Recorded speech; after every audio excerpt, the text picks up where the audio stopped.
दोस्तों, स्वागत है आप सभी का हमारे YouTube चैनल में। दोस्तों, हमारी लास्ट वीडियोज़ में जब हमने मगध साम्राज्य के बारे में पढ़ा था, तो वहाँ पे गौतम बुद्ध के बारे में मैंने बिंबिसार के समकालीन गौतम बुद्ध के बारे में बताया था।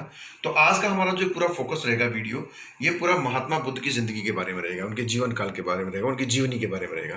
तो देखिए, महात्मा बुद्ध को गौतम बुद्ध भी कहा जाता था और इनके बचपन का नाम था सिद्धार्थ। तो जो सिद्धार्थ थे, जब ये इनको ज्ञान की प्राप्ति हो जाती है तो ये बन जाते हैं महात्मा बुद्ध, और इनको कहा जाता है एशिया का ज्योति कुंज। इंग्लिश में इसको बोलेंगे लाइट ऑफ एशिया। तो ये एक इंपॉर्टेंट क्वेश्चन पूछा जा सकता है कि लाइट ऑफ एशिया किसे माना गया है, तो महात्मा बुद्ध या गौतम बुद्ध को माना गया है।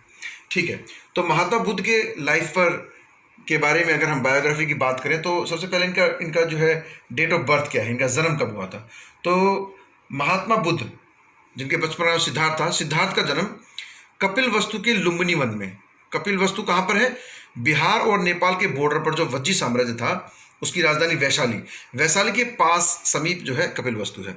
और कपिल वस्तु में साक्य गण के मुखिया, इनके पिता जो थे सुयोधन, वो साक्य गण के मुखिया थे। तो साक्य गण के मुखिया सुयोधन के घर में, परिवार में, कपिल वस्तु में, लुम्बिनी वन में महात्मा बुद्ध सिद्धार्थ पैदा हुए 563 ईसा पूर्व में। इनकी मृत्यु कब हुई? 80 वर्ष की उम्र में इनकी मृत्यु हुई। और 483 ईसा पूर्व में कहाँ पर? कुशीनारा, देवरिया, यूपी।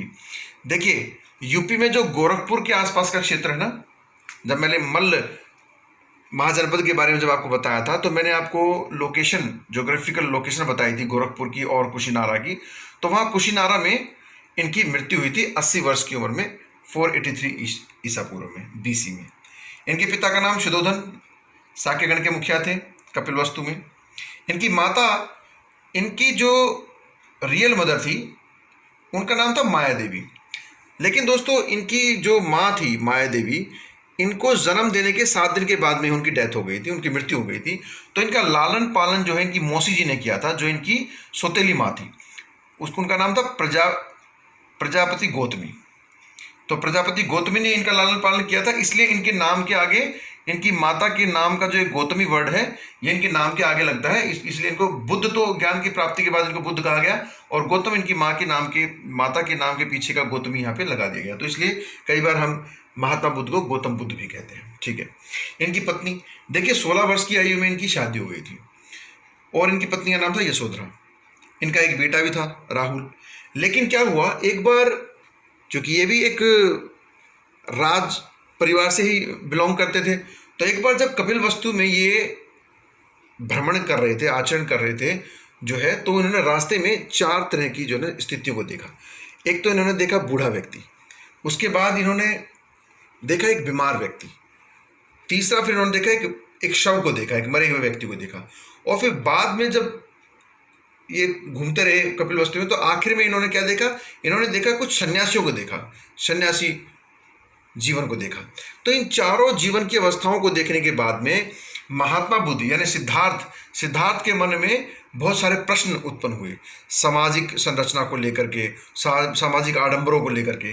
तो वहीं से इनके मन में एक अजीब तरह का मंथन पैदा हुआ, और फिर इन्होंने निश्चय कर लिया कि अब वो जीवन के सार को समझ के रहेंगे, ज्ञान की प्राप्ति करके रहेंगे, और इन सांसारिक सुखों से छुटकारा कैसे पाया जाए, तृष्णा से छुटकारा कैसे पाया जाए, ये जो सुख, जो हम सुख की तरफ भागने की जो हमारी तृष्णा है, उस पर कैसे काबू पाया जाए, इन सब चीज़ों के लिए महात्मा बुद्ध, अभी मैं उनको महात्मा बुद्ध ना कहूँ तो ठीक है, सिद्धार्थ ने 29 वर्ष की आयु में, कब? जब वो 29 वर्ष के हो गए थे, तो उन्होंने गृह त्याग कर दिया, अपने घर को छोड़ दिया, और वो चले गए जंगलों में, कपिल वस्तु के वनों में चले गए वो। ठीक है, तो 29 वर्ष की आयु उन्होंने गृह त्याग कर दिया। बौद्ध धर्म में गृह त्याग को महाविनिष्क्रमण बोलते हैं। तो इन्होंने महाविनिष्क्रमण कब किया? 29 वर्ष की आयु में।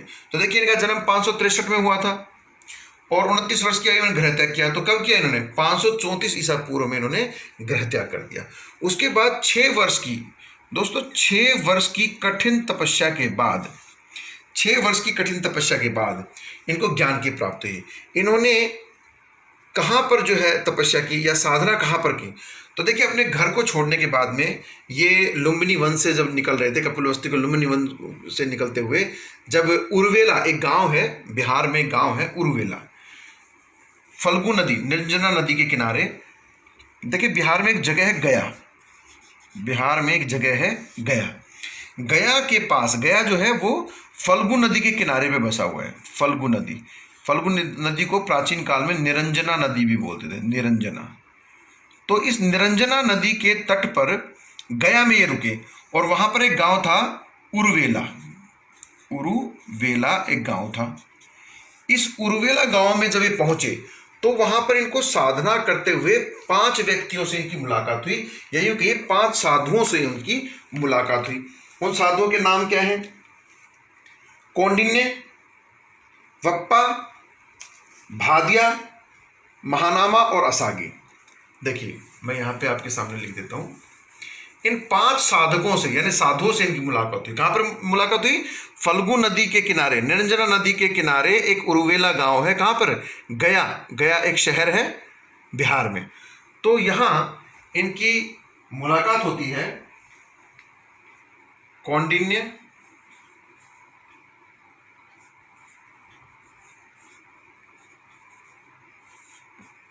वप्पा, भादिया, महानामा और 5वें व्यक्ति कौन थे? असागी। असागी। ये 5 व्यक्ति साधना कर रहे थे। तो इनसे इनकी मुलाकात हुई।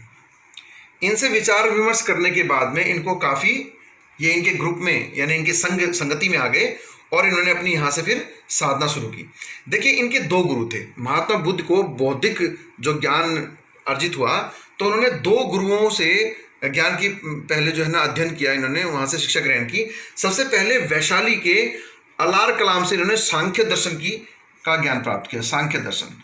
तो सांख्य दर्शन का जो अध्ययन है या जो शिक्षा है वो इन्होंने अलार कलाम कहाँ के रहने वाले थे? वैशाली के थे और ये इनके प्रथम गुरु थे। तो महात्मा बुद्ध के या सिद्धार्थ के प्रथम गुरु कौन थे? अलार कलाम, जो कि वैशाली के रहने वाले थे और उनसे इन्होंने सांख्य दर्शन की शिक्षा ग्रहण की। उसके बाद फिर ये चले गए राजगृह। देखिए राजगृह किसकी राजधानी थी? मगध साम्राज्य में हर्यंक डायनेस्टी के बारे में जब मैंने बिंबिसार और अजातशत्रु के बारे में पढ़ा रहा था तो मैंने बताया था पहले उनकी राजधानी गिरिब्रज थी और फिर उनकी राजधानी क्या हो गई थी? राजगृह। तो बिंबिसार के समय में जब बिंबिसार शासन कर रहे थे तो उस समय ये कहाँ पहुंचे? राजगृह पहुंचे और वहां पर एक महात्मा से मिले या अपने एक गुरु से मिले जिनको इन्होंने अपना गुरु बनाया, रुद्र रामपुत उनका नाम था। और बाकी आगे की धार्मिक शिक्षा इनको कहाँ से प्राप्त हुई? रुद्र रामपुत से प्राप्त हुई। जीवन के बारे में बाकी जानकारियां, तो इनके ये 2 गुरु थे। इन गुरुओं से मिलने के बाद और इन 5 साधुओं को साथ लेकर के इन्होंने फल्गु नदी के किनारे उरुवेला गांव के जंगल में अपनी साधना शुरू की। लेकिन हुआ क्या मित्रों? ये बहुत कठिन तपस्या कर रहे थे। 6 वर्षों तक इन्होंने बहुत ही कठिन तपस्या की और 6 वर्ष की कठिन तपस्या के बाद जब इनको ज्ञान की प्राप्ति नहीं हुई तो एक दिन क्या हुआ कि ये बड़े रुष्ट हो गए अपने आप से। इनका ध्यान नहीं लग पा रहा था।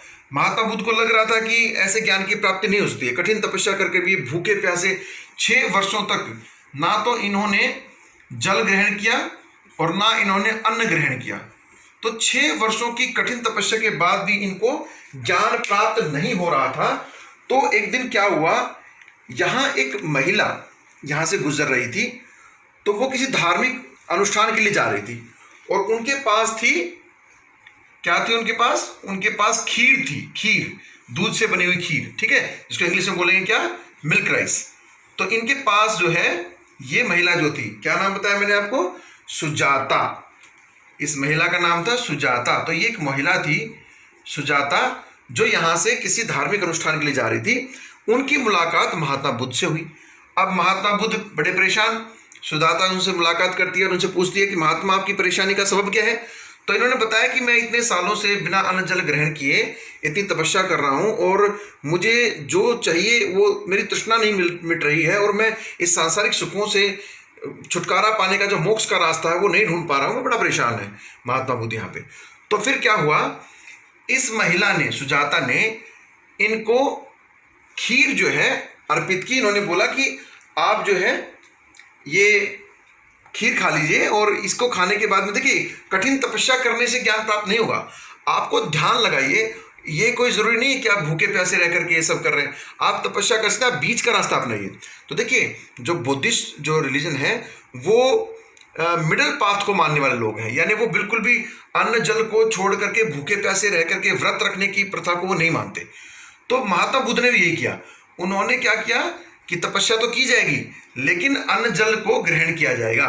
तो उसके बाद सुजाता से मिलने के बाद महात्मा बुद्ध को एक अलग तरह के ज्ञान की प्राप्ति हुई। उसके बाद फिर वो वहीं पर नजदीक में एक पीपल का पेड़ था, फल्गु नदी के तट पर, यही निरंजन जो ये निरंजना रिवर है, फल्गु नदी है, इसी किनारे पर एक पीपल वृक्ष था। ये उसके बाद उस पीपल वृक्ष के नीचे बैठ जाते हैं और इनको फिर ज्ञान की प्राप्ति यहां बैठ करके हो जाती है।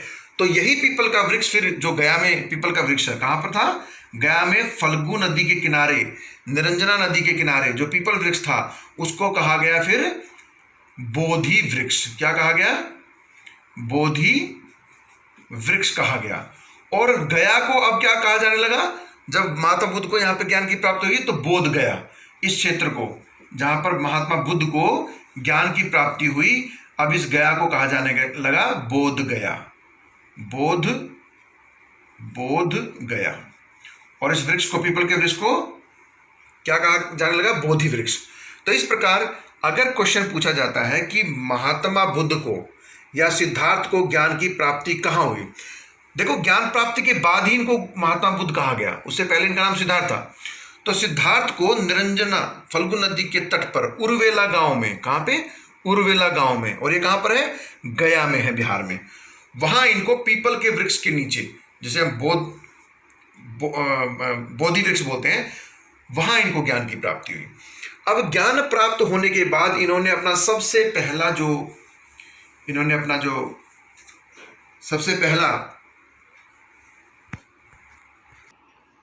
के बाद इन्होंने अपना जो पहला उपदेश दिया, इन्होंने अपना पहला उपदेश जो था वो सारनाथ में दिया। कहां दिया, सारनाथ में। तो ये भी एक महत्वपूर्ण क्वेश्चन बनता है कि महात्मा बुद्ध ने ज्ञान प्राप्ति के बाद अपना पहला उपदेश कहां दिया, सारनाथ में। इसके अलावा महात्मा बुद्ध जो है वो अधिकांश समय अपने लाइफ के, अपने जीवन के अधिकांश समय जो है वो रहे श्रावस्ती में, कौशल की राजधानी, मैंने आपको महाजनपदों में कौशल भी पढ़ाया था, तो उसकी राजधानी श्रावस्ती, वो श्रावस्ती में रहे और वहां पर इन्होंने अपने ज्ञान का प्रचार किया। श्रावस्ती के अलावा इन्होंने काशी में और वैशाली में और राजगृह, पाटलिपुत्र, राजगृह, इन क्षेत्रों में अपने ज्ञान का प्रचार प्रसार किया, अपने उपदेश दिए। तो इनसे बहुत सारे लोग प्रभावित हुए। तो अब इसमें एक क्वेश्चन ये इंपॉर्टेंट बनता है कि मैं इसको यहां से रब कर देता हूं, क्योंकि मुझे लगता है ये चीज क्लियर हो चुकी है। तो इसके यहां से थोड़ी सी मैं क्लियर करके अपनी जगह बना लेते हैं थोड़ा सा। देखिए, महात्मा बुद्ध के अनुयायी कौन थे, तो साधारण व्यक्ति की तो बात ही नहीं करनी, बहुत सारे लोग उनके, साधारण व्यक्ति तो बहुत सारे फॉलोअर्स थे। हम बात करते हैं राजाओं की। तो 3 मुख्य राजा थे जो इनके अनुयायी बने। सबसे पहले तो बिंबिसार, जिन्होंने अपना, जब गौतम बुद्ध की तबीयत खराब हुई थी तो बिंबिसार, तो मैंने आपको जब मगध साम्राज्य में हर्यंक वंश पढ़ाया था तो मैंने बिंबिसार के बारे में बताया था कि इन्होंने अपने राजवैद्य जीवक को गौतम बुद्ध की सेवा में भेजा था, जब कुशीनगर में उनकी जब डेथ से पहले जब उनकी तबीयत खराब हुई थी। तो बिंबिसार इनके अनुयायी बने। दूसरा, इनके पौत्र उदयन, इनके जो पोते थे उदयन, बिंबिसार के पोते उदयन यानी अजातशत्रु के पुत्र, ये भी बौद्ध धर्म के अनुयायी थे और इनके गौतम बुद्ध के अनुयायी थे। इसके अलावा बिंबिसार के एक मित्र के बारे में मैंने आपको बताया था, जो इनके साले थे, कौशल। देखिए मैंने बताया ना, इन्होंने अपना, गौतम बुद्ध ने ज्यादातर समय कहाँ बिताया, कौशल की श्रावस्ती राजधानी में। तो कौशल की श्रावस्ती के इस समय तत्कालीन राजा कौन थे, इस समय यहाँ के तत्कालीन राजा थे के श्रावस्ती के जो इस टाइम के तत्कालिक राजा थे वो थे प्रसेनजीत। देखिए मैंने आपको बताया था ना, प्रसेनजीत की बहन महाकोशला की पुत्री से बिंबिसार ने शादी की थी। क्या नाम था उसका? कोशला देवी।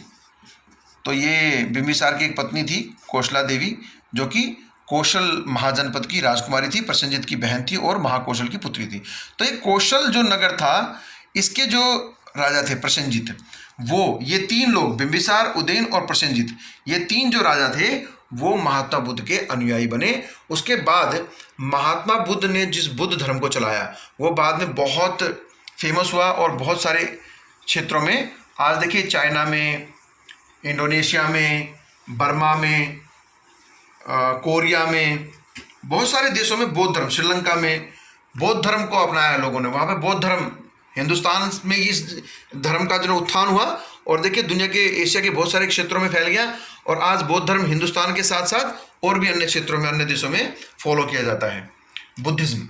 तो ये बुद्धिज्म के बारे में अब आगे जानकारी के लिए ये है कि बुद्ध धर्म की संगतियां महात्मा बुद्ध की मृत्यु के बाद, महात्मा बुद्ध की मृत्यु के बाद जो बौद्ध धर्म के मानने वाले जो साधक थे या जो भिक्षुक थे या जो उपासक थे, वो समय समय पर संगत करते रहते। संगत मतलब समितियां करते रहते थे, यानी जिसको इंग्लिश में बोलते हैं हम लोग बुद्धिस्ट काउंसिल करते रहते थे।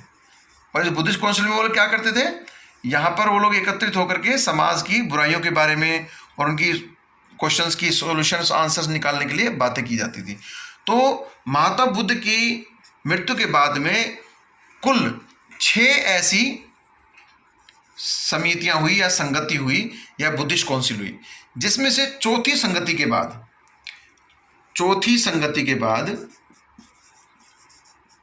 चौथी बौद्धिस्ट काउंसिल के बाद जो बुद्ध धर्म, महात्मा बुद्ध के जो फॉलोअर थे वो 2 गुटों में बट गए, हीनयान और महायान।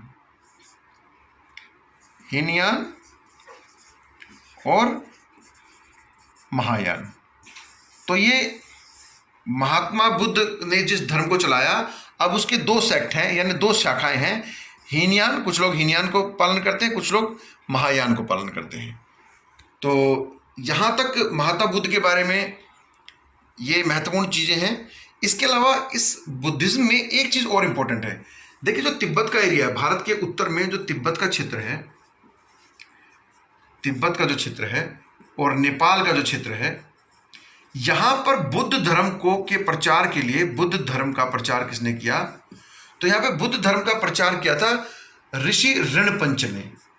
एक ऋषि हुए हैं ऋणपंच, ऋणपंच। ये बहुत ही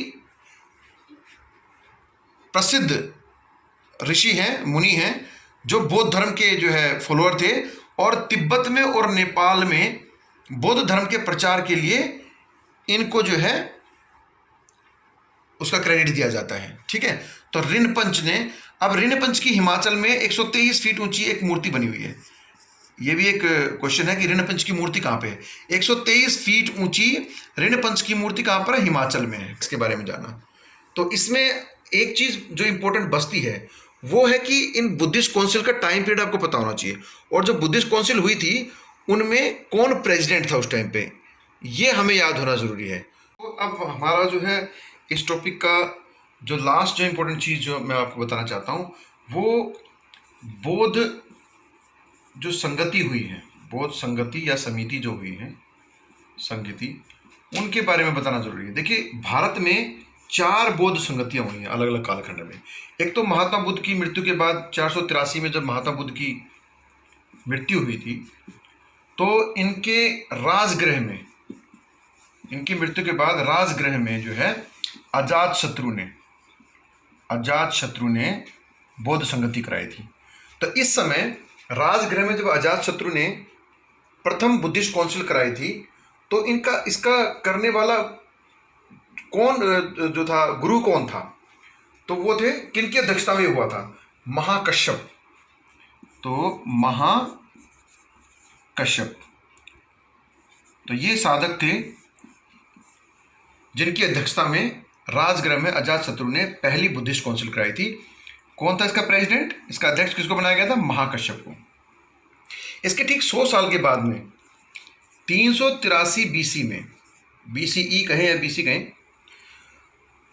दूसरी जो बुद्धिस्ट काउंसिल हुई या बौद्ध संगति हुई वो कालशोक के शासनकाल में हुई थी। कालशोक के शासनकाल में हुई थी। शिशुनाग वंश में मैंने आपको बताया था, शिशुनाग का बेटा कालशोक। तो कालशोक के शासनकाल में ये कहाँ पर हुई थी? ये हुई थी वैशाली में। वैशाली, वज्जी की राजधानी वैशाली। और इस समय यहां के अध्यक्ष कौन थे? सबाकामी। सबाकामी जो थे, इनकी अध्यक्षता में हुई थी। तो कौन से मुनि थे इस टाइम पे? साधक कौन थे? सबाकामी। तीसरी बुद्धिस्ट काउंसिल जो हुई थी वो राजा अशोक के, मौर्यन डायनेस्टी के टाइम पर हुई थी, और वो हुई थी 250 बीसी में, बीसीई में। ठीक है, 250 बीसी में राजा अशोक ने करवाई थी ये तीसरी संगति। और राजा अशोक की राजधानी क्या थी? कहां पर कराई गई थी? तो पाटलिपुत्र में। मौर्य वंश के राजा अशोक, चंद्रगुप्त मौर्य के पोते और बिंदुसार के पुत्र, पाटलिपुत्र में हुई थी तीसरी बौद्ध संगति, यानी बुद्धिस्ट काउंसिल 250 बीसी में। अब यहां पर इस समय इसके सभापति कौन थे? मोगली पुत्र तिस। देखिए ये जो मोगली थे ना, ये मोगली बहुत ही फेमस, एक हमारे प्राचीन इतिहास में एक बहुत बड़े ऋषि मुनि हुए हैं ये। तो इनके मोगली पुत्र, तो मोगली पुत्र कौन थे? तिस। मोगली पुत्र तिस, इनकी अध्यक्षता में तीसरी बुद्धिस्ट काउंसिल हुई थी। वो हुई थी 72 एडी में, 72 एडी में। एडी, देखिए अभी तक जो पहली 3 हुई है वो ईसा पूर्व में हुई है, यानी बिफोर कॉमन एरा में हुई है। लेकिन ये जो अब चौथी और अंतिम बुद्धिस्ट काउंसिल होगी ये अब ईस्वी में होगी, ईसा पूर्व में नहीं होगी, ईस्वी में होगी, यानी कॉमन एरा में होगी। ये थी बिफोर कॉमन एरा में और ये है कॉमन एरा में। अब यहाँ ये किसने करवाई थी? तो देखिए इस समय उत्तरी भारत पर कुषाण शासकों का, कुषाणों का शासन था, कुषाणों का शासन था। और कुषाणों का राजा इस टाइम कौन था? कनिष्क। कनिष्क इस समय ये बहुत फेमस राजा है। इसके बारे में हम जब प्राचीन भारत का इतिहास की आगे की श्रेणियों में, आगे की जब हम YouTube वीडियो बनाएंगे तो किसी एक में कनिष्क के बारे में भी जिक्र करना आवश्यक है। तो कनिष्क ने ये चौथी बुद्धिस्ट संगति या बुद्धिस्ट काउंसिल करवाई थी। और कहाँ कराई थी? जम्मू कश्मीर के कुंडलवन में। जम्मू कश्मीर के कुंडलवन में, कुंडलवन जगह में कराई थी। और इस समय इसके प्रेसिडेंट कौन थे? इसके अध्यक्ष किसको बनाया गया था? तो देखिए कनिष्क के दरबार में स्कॉलर हुआ करते थे। एक थे वसुमित्र और दूसरे थे अश्वघोष, और इनके साम्राज्य काल में हुए हैं। वसुमित्र और अश्वघोष, ये जो 2 व्यक्ति थे, इन दोनों को ही जो है कुंडलवन में जब अंतिम बुद्धिस्ट काउंसिल कराई कनिष्क ने, इन दोनों को ही सभापति और उपसभापति बनाया गया, वसुमित्र को और अश्वघोष को। तो दोस्तों ये महात्मा बुद्ध की पूरे इस बायोग्राफी के अंदर हमने बौद्ध संगतियों के बारे में पढ़ लिया, बुद्ध की लाइफ के बारे में पढ़ लिया, उनको कहाँ ज्ञान की प्राप्त हुई, नरेंजरा रिवर या फल्गु नदी कहाँ पर है, उर्वेला गांव कहाँ पर है जहाँ पर महात्मा बुद्ध ने तपस्या की थी, ये सारी बातें हमने इसमें स्टडी कर ली। अब हम अपने अगले लेक्चर में महावीर जैन के बारे में पढ़ लेंगे, क्योंकि देखिए महात्मा बुद्ध का पढ़ना इसलिए जरूरत है क्योंकि कंटेम्प्रेरी था। जो हमने मगध एम्पायर के बारे में पढ़ रहे हैं और बिंबिसार के बारे में पढ़ा, अजातशत्रु के बारे में पढ़ा, तो इसी समय महात्मा बुद्ध को कवर करना और महावीर जैन को भी कवर करना इंपॉर्टेंट है। इसलिए आज हमने महात्मा बुद्ध को कवर किया है। अपनी अगली वीडियो में हम लोग महावीर जैन को कवर करेंगे। ठीक है दोस्तों, धन्यवाद।